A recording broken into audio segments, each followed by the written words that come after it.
오늘 시간 주님의 이름으로 사랑하고 축복합니다. 주연후 첫 번째 주일이고 또 교회력으로 오늘은 이제 세례 주일로 지켜지게 됩니다. 우리가 지난 시간까지 이제 성탄후로서 이 성탄절이 지나고 난 다음 그리고 주연절이 오기 전까지 이 땅에 빛으로 오신 예수님을 함께 나누고 또 그 은혜를 우리가 누렸습니다. 오늘은 이제 예수님이 30년간 이제 성장한 이 시기를 깨시고 공생애의 구원의 역사를 시작하는 그 시점에 있는데 그 시작점이 바로 우리가 읽은 이제 세례 사건 그때부터 예수님의 공생의 삶이 시작됩니다. 오늘 두 본문은 아주 뚜렷한 그림으로 우리에게 보여주고 있어요. 먼저 마태복음의 내용은 예수님이 요단강에서 세례를 받는 내용을 담고 있습니다. 예수님께서 요단강에서 세례를 받으실 때에 하늘이 열리고 하늘에서 하느님의 음성이 들렸죠. 이는 내 사랑하는 아들이다. 하느님의 음성이 들리게 돼요. 그러니까 예수님이 이 세상에 진짜 하느님의 아들이라는 예수님의 신분이 온 세상에 온 천하 만민에게 드러나는 그런 순간이 되는 겁니다. 사도행전에서는 베드로가 이방인 고넬료에게 복음을 전하고 있는 내용을 담고 있습니다. 그러면서 베드로가 이 고넬료를 만났을 때에 하느님은 사람을 외모로 판단하지 않으시는구나 라는 이제 고백을 하게끔 만드셨어요. 유대인만이 하느님의 사람이 아니구나. 우리 자기네들 이제 베드로 유대인이었죠. 유대인들만 하느님께서 선택한 그런 백성이 아니구나 라는 것을 이제 그가 베드로가 깨닫게 되고 고백하는 겁니다. 또 모든 사람을 누구든지 다 품어주시는 하느님의 사랑을 베드로가 깨닫게 됐고 그리고 고백하는 순간에 말씀이 담겨져 있어요. 여러분 세례를 다 여기 계신 분들은 받으셨죠. 세례 우리가 예식도 성탄절에 했는데 세례 예식은 단순히 물로 씻김을 받는다라는 하나의 어떤 예식만을 표현하는 게 아니에요. 그 세례는 무엇이냐? 하느님이 나를 있는 모습 그대로 받아주셨다라는 확실한 하나의 표이며 도장 같은 것입니다. 그것이 세례예요. 그러면서 세례 받을 때에 우리가 어떤 마음으로 받느냐? 이제 내가 예수님과 연합하여 예수님처럼 살겠습니다라는 고백을 담는 게 세례입니다. 한편으로 세례는 우리에게 있어서 무엇과 같은가 하면 새로운 출발의 시작점과 같다라고 이야기할 수가 있는 거예요. 오늘 말씀을 통해서 우리는 차별 없이 주시는 그리고 하나님의 사랑을 우리가 다시 한 번 더 확인받는 그런 시간이 되기를 원합니다. 세례를 받았을 때에 그때에는 어떤 마음으로 받았는지는 잘 떠오르지 않는다면 오늘의 말씀을 통하여서 하느님의 사랑을 차별 없이 받아주시고 우리에게 베푸시는 그 하느님의 사랑을 다시 한 번 더 재확인하고 세상으로 나아갈 새 힘을 얻는 그런 복된 시간이 되기를 주님의 이름으로 간절히 축복합니다. 우리가 먼저 사도행전의 말씀을 보아요. 사도행전의 말씀을 통해서 복음 앞에서 무너지는 그 경계를 우리가 살펴보게 됩니다. 자, 오늘 본문의 배경을 보게 되면 이 배경은 이방인의 집이죠. 이방인 백부장 고넬료라는 사람의 집이 오늘 본문의 배경입니다. 자, 이전에 어떤 사건이 있었는가 하면 베드로가 기도하는 가운데에 하나의 환상을 보게 되죠.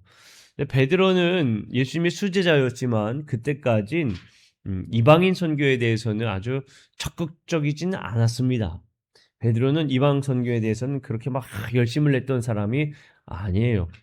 베드로는 철저하게 유대인이었습니다. 그러니까 베드로의 생각에는 사상에는 무엇이 가득했는가 하면 유대인 사상이 베드로에는 아주 가득했어요. 그러니까 유대인으로서 그의 삶이 얼마나 열심히 유대인으로 살려고 노력했는지 모른다는 거예요. 그러니까 율법도 정말 잘 지키려고 노력했겠지요.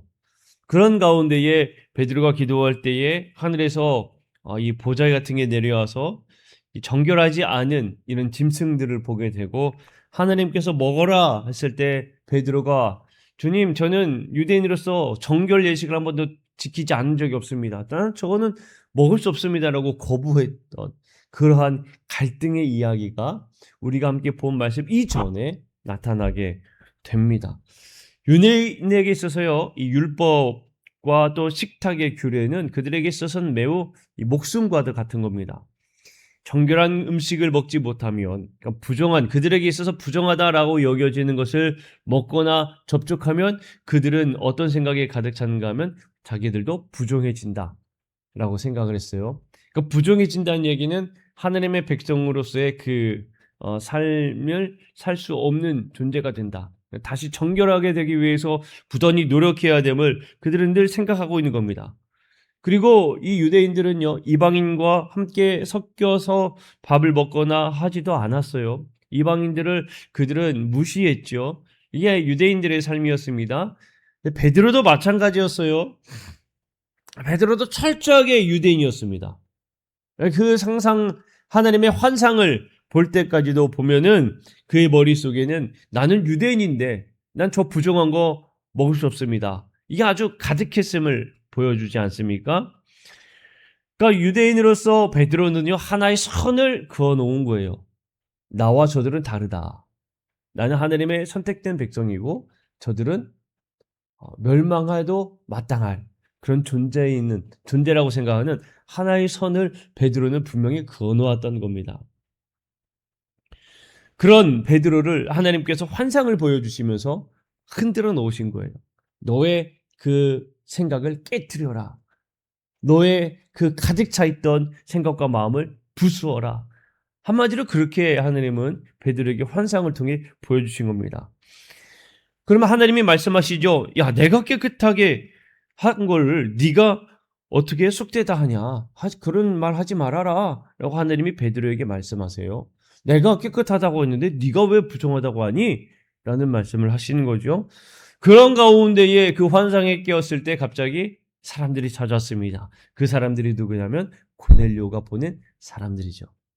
그 고넬료가 보낸 사람들을 따라서 고넬료의 집에 가게 되는 거예요. 그러면서 베드로가 입을 열어서 말하는 겁니다. 그 자리에 있어서 내가 참으로 하나님은 사람을 외모로 보지 아니하시고 각 나라 중 하나님을 경외하며 의를 행하는 사람은 다 받으시는 줄 깨달았다. 이게 우리가 함께 보면은 본문 이제 사도행전 10장에 나타나는 34절 35절에 나타나는 베드로의 고백의 이야기입니다. 하나님은 사람을 외모로 보지 아니한다라고 이야기하는 것은 자 여기서 외모는 뭐 잘생겼냐 못생겼냐 이런 거를 의미하는 게 아닙니다. 여기서 베드로가 말하는 외모라 하는 것은 그들의 인간의 출신들, 인간이 어느 민족인가, 그들의 신분이 누구인가, 과거가 어떠했는가, 자, 이 모든 것들을 다 배경으로 삼고 있는 거예요. 그러니까 베드로가 하나님은 외모를 보지 않는다라고 이야기했던 것은 이방인 고넬료의 집에 가서 하나님은 이방인이라 할지라도 설령 그가 죄인이었다면 죄인이라 할지라도 그의 신분이 높고 낮고를 다 떠나서 하나님은 누구든지 다 하나님을 경외하는 자들을 받아주시는구나 라는 것을 베드로가 깨닫게 되는 거예요. 자, 이 베드로의 고백은 무엇이 무너지는 걸까요? 베드로의 선, 그가 생각했던 그 선이 무너지는 순간인 겁니다. 구원받을 사람들은 이런 사람들이겠지라고 생각했던 그의 기준이 완전히 무너지는 거예요. 사랑하는 성도 여러분, 복음 앞에서는 모든 경계가 무너지게 되어 있습니다. 복음은 모든 것들을 다 무너뜨립니다. 다른 세상에, 우리 세상에서는 선을 하나 그어놓지요. 어떠한 선들이 다 있습니다. 신분의 선, 어떤 재물로 인한 선, 학벌로 인한 선, 지역 감정으로 인한 그런 선, 모든 것들이 다 경계를 치우고 있는데 복음은 이 모든 것들을 다 무너뜨립니다. 학벌이라는 것, 지역 감정이라는 것, 또 신분이라는 것, 뭐 어떤 다 이런 모든 것들을 다 무너뜨리는 게 바로 복음이라는 거예요. 우리가 교회 안에서 알게 모르게 긋고 있는 선들이 있을 수 있습니다. 아, 저 사람은 너무 달라서 안 돼. 저 사람은 과거가 있어서 안 돼. 저 사람은 수준이 안 맞아서 안 돼. 아, 저 사람은 무엇 때문에 안 돼. 이렇게 우리가 생각하고 있던 그 선들, 하느님은 외모로 취하지 않는다는 오늘의 말씀을 기억하면서 우리가 생각했던 그어놓은 선들을 다 무너뜨리는 우리 성도들이 되기를 주님의 이름을 간절히 축복합니다. 하느님은 누구든지 다 받으신다는 그 사실을 우리가 보았고 또 기억해야 하고 우리도 그러한 삶을 살아야 한다는 거예요. 누구라도 하느님의 자녀가 될 수 있다라는 겁니다. 전도를 하려고 하다 보면 가끔씩 그런 선들이 있습니다. 어떤 선들이 있는가 하면 저 사람은 저래서 안 되고 이 사람은 이 사상이 다 획득해서 안 될 거고 이런 선들이 우리도 가지고 있어요. 그러나 오늘 말씀을 통해 보면 그 누구도 하느님의 자녀가 되는데 선이 있을 수 없음을 기억하면서 여러분 부지런히 말씀을 증거하는 우리 성도들이 되시기를 주님의 이름으로 간절히 축복합니다. 자, 이제 마음의 빗장을 푼 베드로는 고넬료와 그 가족들에게 이제 증거하기 시작하는데 무엇을 증거하느냐? 바로 복음을 증거해요. 베드로는 내가 유대인이고 예수님의 수제자였고 내가 어떤 사람이고 이런 걸 얘기하지 않았어요. 베드로는 자신이 어떤 사람이었는지를 이야기하지 않았고요. 오직 예수 그리스도만을 전했습니다. 베드로가 전한 그 무엇을 전했는가를 우리가 봐야 돼요.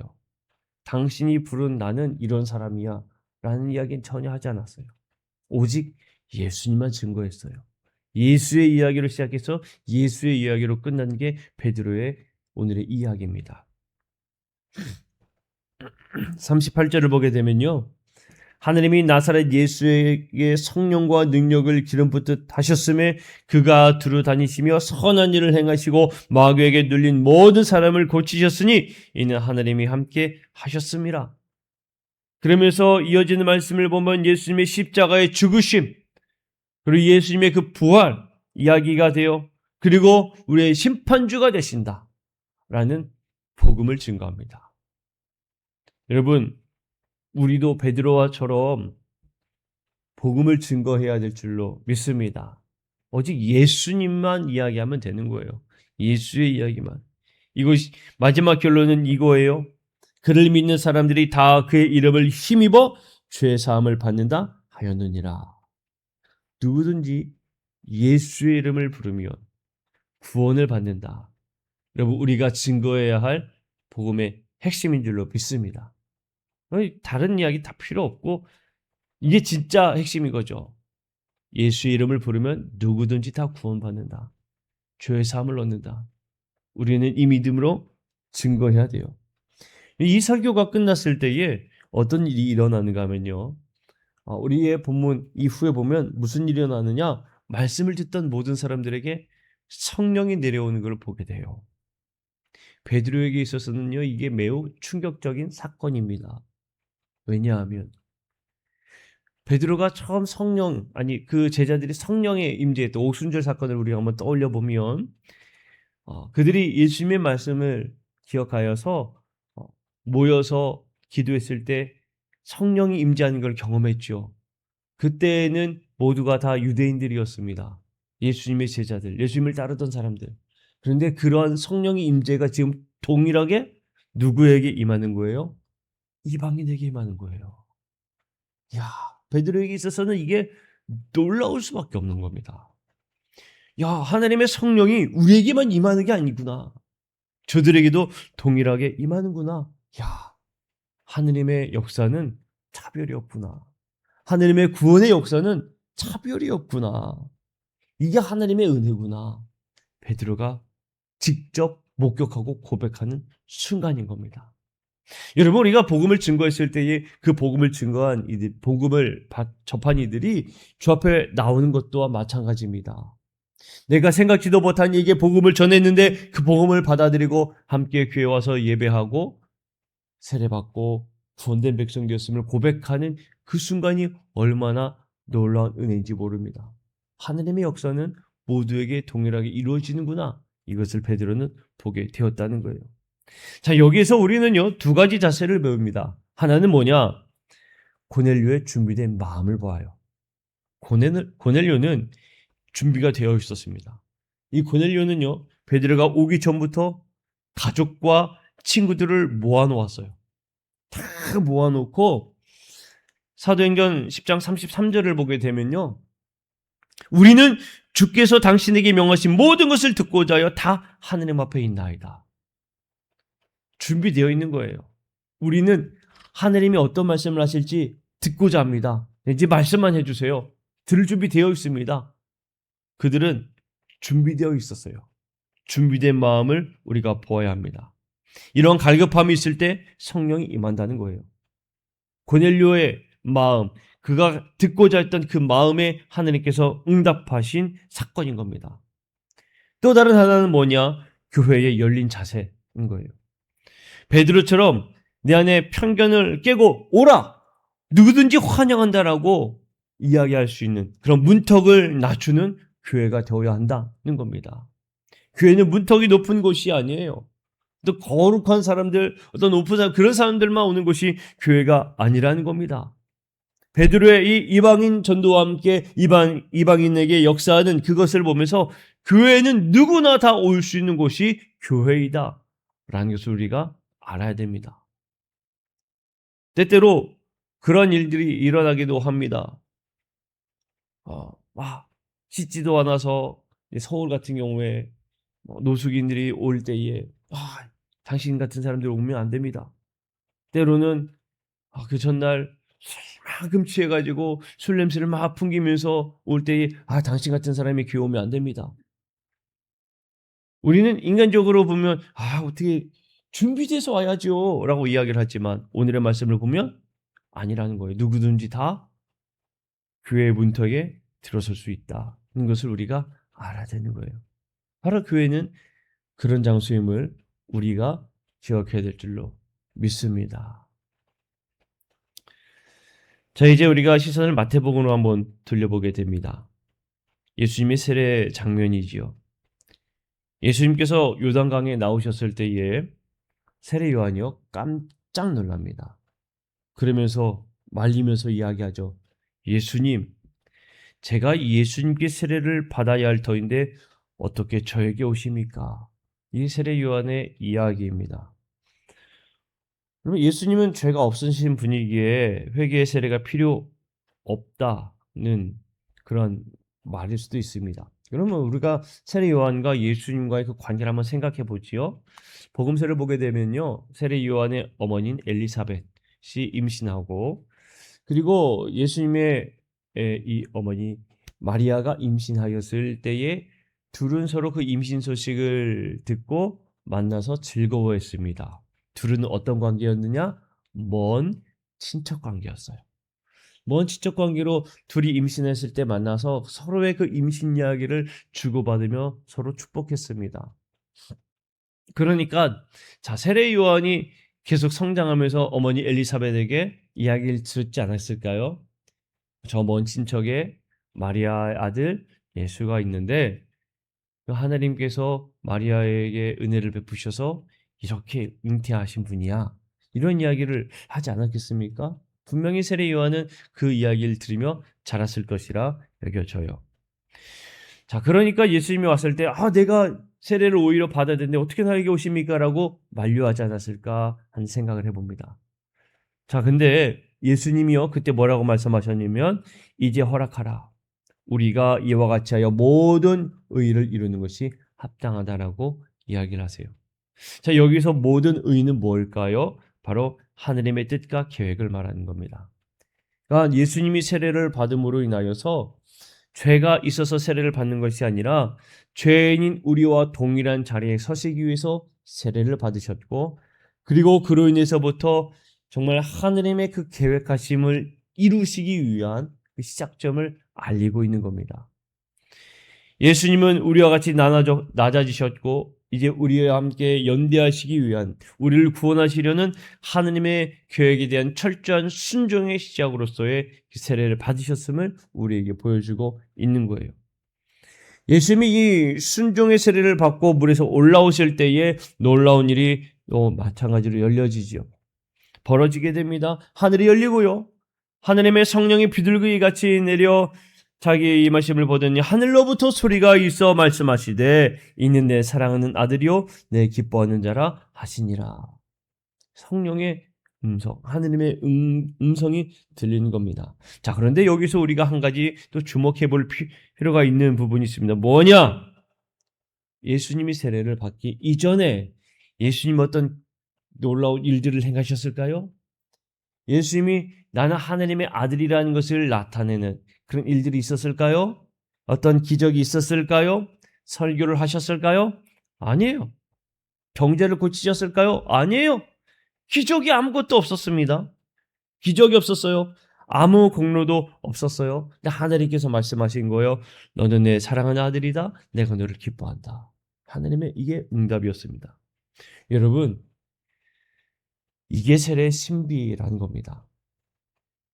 세례는 우리가 하나님께 충성하겠습니다. 서약하는 시간이기도 하지만 더 근원적으로 보면 하나님이 우리에게 사랑을 고백하는 시간이 세례라는 거예요.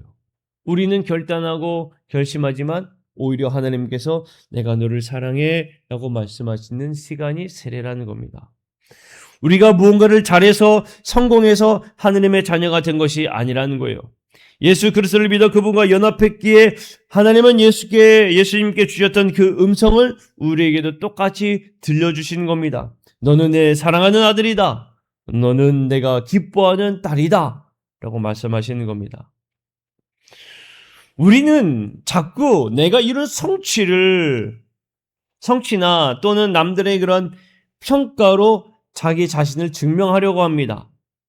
내 평가, 내가 무엇을 했느냐, 내가 무엇을 이루었느냐, 내가 얼마나 잘했느냐, 이런 것으로 우리는 내 자신을 증명하려고 해요.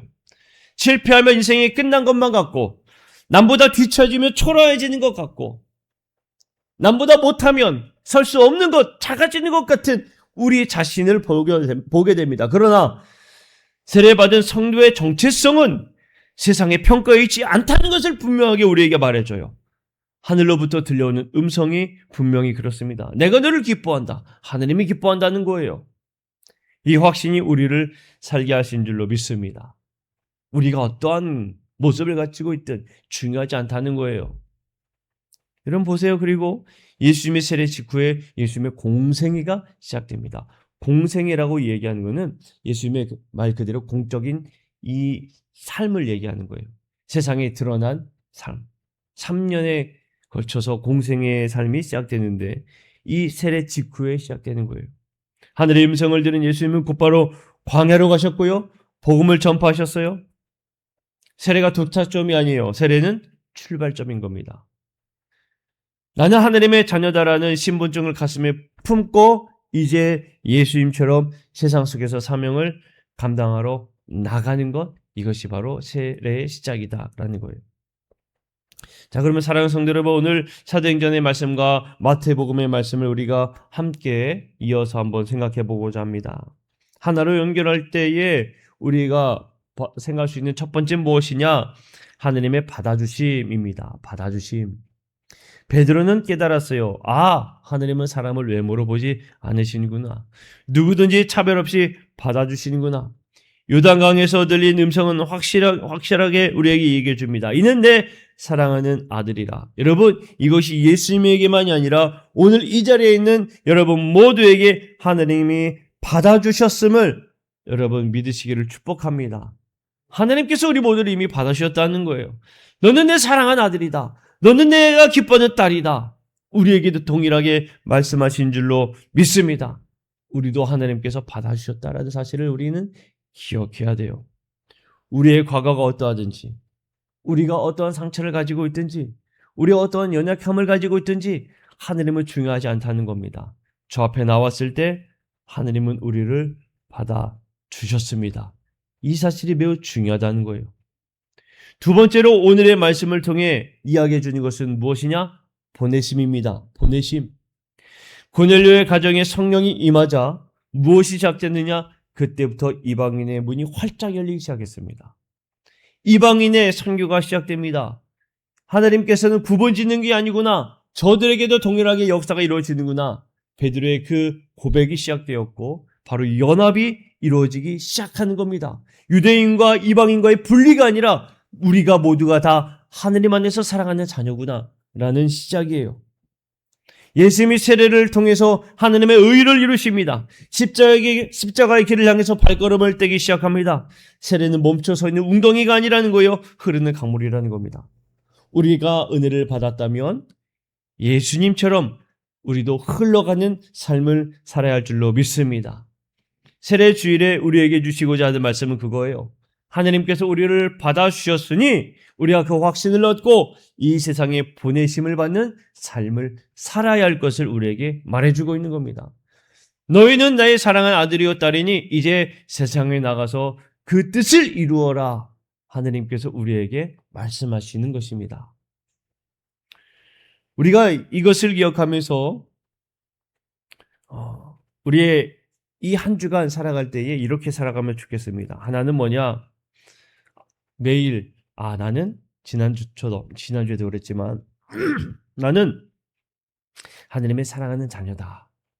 나는 하나님이 나를 받아주셨다. 나는 하나님의 사랑하는 자녀다. 여러분 이 고백으로 하루를 시작하시기를 축복합니다. 나는 하나님의 자녀다.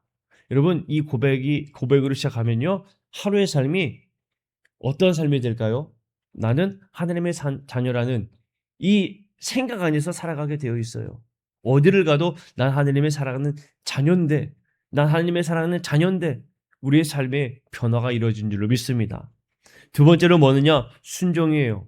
작은 순종부터가 시작입니다. 베드로는 하나님께서 그 환상을 보여주시며 바로 순종하게 하셨습니다. 예수님께서 말씀하시죠. 이제 허락하라 모든 것을 이제 이루게 합니다. 했을 때 세례 요한도 순종했습니다. 그 순종이 있었을 때에 그때부터 놀랍게 변화가 이루어지기 시작했습니다. 여러분 순종은 큰 것을 이야기하는 게 아니에요. 작은 것부터 우리가 시작하면 됩니다. 하지 못했던 거, 우리 마음에 계속적으로 걸렸던 거, 그거 하나부터 여러분 순종하시기를 축복합니다. 그것부터예요. 순종은 다른 게 아닙니다. 그것부터예요. 세 번째 뭐냐? 연합이에요. 하나님께서 우리를 연합하게 하신 줄로 믿습니다. 베드로가 고넬료에게 세례를 주면서 이제 이방인도 동일한 우리와 같구나 라는 것을 알게 하셨고, 예수님께서 세례를 받으면서 이제 이 세상과 하나님과의 그 관계를 이루는 삶을 시작하신 겁니다. 이 세상과의 연합을 이루시는 삶을 살기 시작한 거예요. 우리도 마찬가지예요. 연합하는 삶을 살아야 돼요. 연합하는 삶. 여러분 연합하는 삶은 다름이 아닙니다. 여러분 떠오르는 한 사람을 위해서 여러분 기도하는 것부터 시작인 겁니다. 여러분들의 이웃을 위해서, 믿지 않는 그들을 위해서 기도하고 그들에게 복음을 증거하는 것, 거기서부터가 연합의 시작이에요. 연합하는 삶을 우리가 살아야 된다는 거예요. 자, 말씀을 맺고자 합니다. 사랑하는 성도 여러분, 세례는 물로 씻는 예식을 넘어 말씀으로 우리의 존재가 드러나는 사건이 됩니다. 오늘 하느님께서 여러분 한 사람 한 사람 우리 성도님들 한 분 한 분에게 이렇게 말씀하십니다. 나는 너를 외모로 판단하지 않았고 있는 그대로 받아준다. 너는 내 사랑하는 아들이요 내 기뻐하는 딸이다. 이제 세상으로 나아가 예수처럼 살아라. 하느님께서 우리에게 말씀하신 줄로 믿습니다. 세상이 주는 불안한 소리에 귀 기울이지 말고 하늘로부터 들려오는 이 사랑의 음성을 붙드시는 우리 성도들이 되기를 원합니다. 받아주심의 확신을 가지고 보내심의 사명을 향해서 당당하게 걸어 나아가는 모든 성도들이 되시기를 주님의 이름으로 간절히 축복합니다. 우리가 함께 말씀을 생각하면서 우리 함께 찬양하기를 원해요. 아버지 당신의 마음이라는 우리 찬양입니다. 우리 함께 찬양하면서 하느님 나도 그 마음을 알아 그 마음에 합당한 삶을 살게 하여 주옵소서 고백하는 우리 모두 되기를 원합니다.